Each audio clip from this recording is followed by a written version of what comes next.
time is of the essence, as 2025 is just around the corner. But hopefully, today will get you one step closer to understanding DORA. Now let's dive into one of the most interesting and challenging areas of DORA, third-party risk. Think of a company, let's call it Comply Co. Comply Co management already defines security roles and processes within the organization.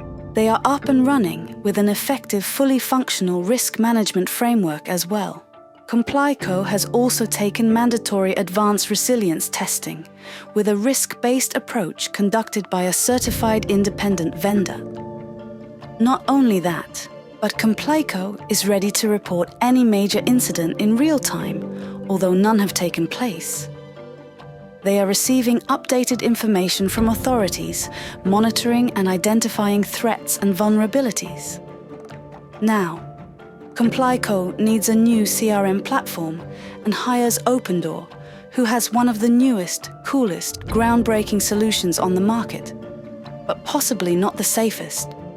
So, in a couple of months, major incidents start happening. Who is legally responsible for this?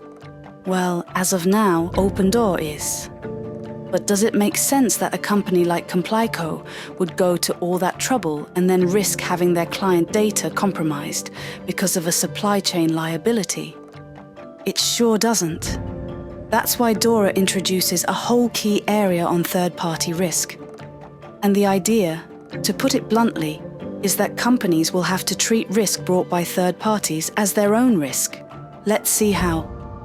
As we covered in the first area, third-party risk is going to be an integral component of the ICT risk management framework for financial entities.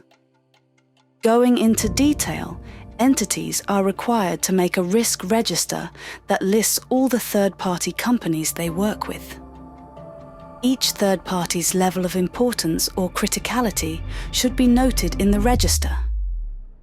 This importance is determined by how essential their service is and how much risk is associated with each provider. Also, a risk assessment will be required for every new contractual agreement with a third party, as well as some termination agreements under key circumstances. At the same time, based on the collaborative nature of DORA, financial entities will have to provide the relevant authorities with a yearly report on their existing third parties, their categories, and the function or service they provide.